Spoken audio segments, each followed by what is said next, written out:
Friends, this is Frederick Henry, and thank you for listening to the Frederick Henry Show. And I want to reiterate that this is only an every so often podcast. This is not my career. I'm just sharing as one citizen voter to another citizen voter or citizen opinions and thoughts. And today I would like to deal with the whole idea of what happened on the Capitol on January 6th. I will relate to you my experience, and then you can take it from there. I was in my home watching Right Side Broadcasting Network, and the guy was standing in the midst of a very big crowd, maybe 1,000, 2,000 people, whatever, on the steps of the Capitol, and he showed a video of people at the barriers, these metal barriers, not significant barriers. On the one side were the Capitol Police, on the other side were the protesters or the aggrieved citizens. And suddenly, on the video, I saw one officer reach out and smack with his fist a protester, smack in the face. And I said to myself, oh my God, I have watched the summer with Black Lives Matters, I've watched the summer with Antifa, and I've watched the policemen around the Capitol building, the Secret Service and others around the White House stand there in absolute rigidness as protesters spit in their faces, shouted in their faces, pushed them and shoved them, and they did not respond. And I saw the Capitol Police guy on video reach out and punch an American in the face. That created, on the video, a lot of shaking and outrage on the part of the people at the barriers. They were shaking and pushing and shoving and shaking. At which point, on the Right Side Broadcasting Network video, I saw at least 10, if not more, Capitol Police pull out pepper spray, which is very volatile and very easily reach 20 feet, and spray the people at the barrier with pepper spray, which caused a huge amount of these people to shout, F the police, and get enraged and infuriated and rock the barriers even more and push even harder and shove even harder and break through the barriers as the Capitol Police retreated. And I said to my spouse at that time, what in the world is happening? These Capitol Police punched citizens, they pepper sprayed citizens who were behind the barriers, enraging and infuriating them, causing them to be so angered that they pushed through the barriers and ascended the Capitol steps as the Capitol Police retreated, constantly spraying the people with pepper spray. They retreated through the door, which we saw in the video, a door which, by the way, opened outward and then closed, and the people were left outside. Now, I know there were other things happening in other parts of the buildings where radical people were breaking windows, and I know at other parts of the building where they were trying to enter the Capitol through these broken windows. But I'm just paying attention to the Right Side Broadcast Networking photographs and videos. And so, as I saw that, suddenly I saw the doors open up. Now, this reporter, by the way, is standing in the middle of the crowd about 3/4 of the way down the steps. He's not in danger. He's not harmed. People are asking him questions, and they're saying, who are you? And he's saying, I'm Right Side Broadcasting. They're saying, yeah, we like you, we're for you, and so forth. As people retreat down the stairs and say, this is too violent for us, this is too difficult for us, we're not dealing with this. Middle-aged people, 30s and 40-year-old women, men, and children abandoning the steps and going down the steps and abandoning the scene as other people ascend the steps and join the scene. Suddenly, the doors of the Capitol building open, and a huge gas of tear gas, a huge cloud of tear gas. I said, "My God, they're tear gassing the citizens who are there to present their grievances to their congresspersons." And I couldn't believe it, and that happened repeatedly. Now, all this time, the Right Side Broadcasting Network guy is not endangered. He's not beaten up. He's not shoved around. He's not pushed. He's not knocked down. There's no stampede on the steps of the Capitol. But he's able to continue broadcasting for, I would say, at least a half an hour or 45 minutes. Now, that's what I saw. I did not see violence. I did not see guns. I did not see people acting violently on the outside. They were pushing and shoving, and some of them had sticks, and some of them had boards of some kind, like 2x4s, which were provided to them. Not everybody. I understand, by the way, that the Capitol Police estimate the crowd that attended President Trump's speech on the mall there at 500,000, 500,000 people.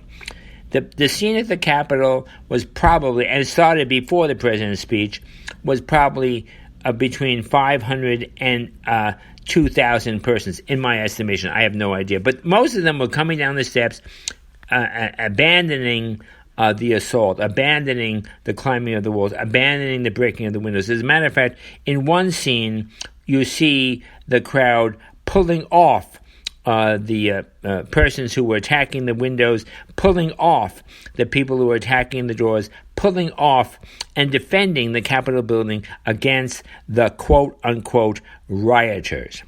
So the whole thing is, who did this? Why did they do it? How did it happen? My opinion was, at the end of watching all those videos, that it was definitely a overreaction on the part of the Capitol Police. It was a overreaction on the part of the crowd. It was unfortunate, but it was not an insurrection. It lasted, 2 hours? 3 hours? Maximally. Suddenly, the guy on Right Side Broadcasting, who's about 3/4 of the way down the steps, because he said to himself, I can't take the tear gas, and the people are coughing, middle-aged women, middle-aged men, some overweight, coming down the steps, coughing and hacking, and very much disturbed by the tear gas. I'm sure their adrenaline was up. I'm sure their biometrics were up. I'm sure that if they had any kind of physical ailment or aging disease, they were endangered by the pepper spray. They were endangered by the tear gas. They were endangered by the hyperactivity of the scene. Their adrenaline was probably pumping, and that many of those who may have been hurt or injured or died without direct action died from these causes. Okay, so now this Right Side Broadcasting guy has a guy in a red hat who's talking to him. He's about 3/4 of the way down the Capitol steps at minute 20 and 25. They're talking about this, they're talking about that. People are passing them by. People are going down the steps. People are going home. They're going back to their buses. They're going back to the hotels. They're not armed. They don't have sticks and stones. They're not screaming and yelling and ranting and raving. They're just finished with this. They're going home now. And the guy on Right Side Broadcasting eventually finds a platform that has been set up for the inauguration. He climbs onto the platform and continues videoing, and nobody bothers him, nobody shoots him, nobody knocks him down, nobody attacks him. He just continues recording and then talking to this guy in the red hat. That's all I know about that.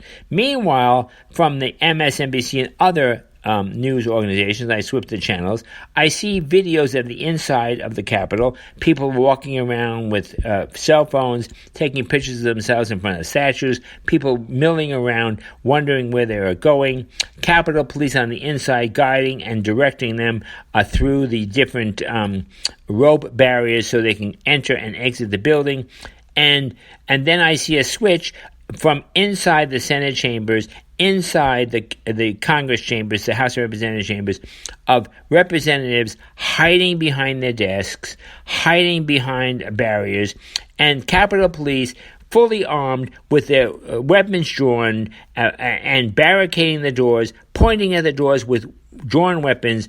In case anybody should break in the doors, they will shoot the people breaking in the doors. That's what I saw. Now, what is my reaction to this? My reaction to this is, how did the Capitol Police regard citizens who had gathered together to present their grievances publicly to the government? How did the Capitol Police regard them as the enemy? How did the Capitol Police regard them as insurgents? How did the Capitol Police regard them as insurrectionists? How did that happen? What was the tenor of the mindset? What was the tenor of the propaganda? What was the tenor of the scene at the time? What I saw was a lot of, unfortunately, physical activity. I saw a lot of tear gas from the Capitol side. I saw a lot of pepper spray from the Capitol side. And at the end, I saw men with shields and banging the shields, going down the steps, and the people literally fleeing from the scene. Not shooting the police, not spitting upon the police, not fighting back with the police, not using brick and bat against the police, but literally citizens who had come there to express their grievances to the government, fleeing before the onslaught of the fully armed, fully helmeted, and fully batoned and fully shielded police as they cleared the Capitol steps. That's what I saw. And so now my take on this. What happened that suddenly the Capitol police turned against the citizenry, using pepper spray, using batons, using shields, and using tear gas in copious amounts against the citizens who came to the Capitol? I was shocked and amazed, and I will tell you, I was also dismayed in their reaction because Nancy Pelosi, Chuck Schumer, and others immediately called this an insurrection. Since when is the gathering of up to 500,000 people in the Capitol to present their grievances to the government an insurrection?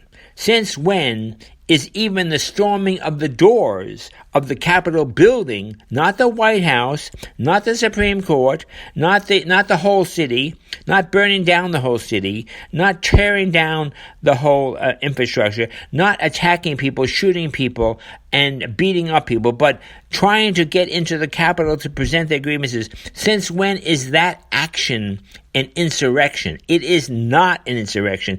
It is the people who have now been abused and ignored and dishonored and assaulted by their own government, trying to get into their own government to present their grievances, and even being shot at, sadly, one of them being killed. God forbid, one of them being killed. It could have been multitudes being killed. The people in the 500,000 did not have guns. They didn't have bats. They did not have all kinds of weapons. They didn't have knives. They were not attacking the government. They were there to present their legitimate grievances to the government, and the government turned against them. Now, a question I have: why did the senators, why did the congressmen hide? Why did they run away? Why did they regard the crowd as the enemy, as the rebels, as the insurgents, as the insurrectionists? Why was that? That wasn't the people's problem. That was their problem, the congressmen and the senators' problem. Why did they hide behind their desks, cowering in fear? Why did they not go out? Why did the 500,000 people, why did they not go out and address these people? These people didn't gather together to hurt them, but they were afraid of the people. The senators who were elected by the people were afraid of the people. The senators and the congresspersons were afraid of the people, and they hid from the people, and they cowered behind their desks behind the people. They stood behind armed guards, with the armed guards having their pistols pointed at the people and willing to kill the people. The people weren't going to kill them, but they were willing to kill the people to protect the senators and protect the congressmen. So why were these congressmen, why were these congresspersons, why were these senators so afraid, so frightened, so cowering, so trembling before the people who had come to the Congress, come to the nation's capital to congregate, which is their right under the Constitution, to assemble, which is their right under the Constitution, to march, which is their right under the Constitution, in order to present their grievances to the government, which is their right under the Constitution? Why did the government turn against them? Why did the police turn against them?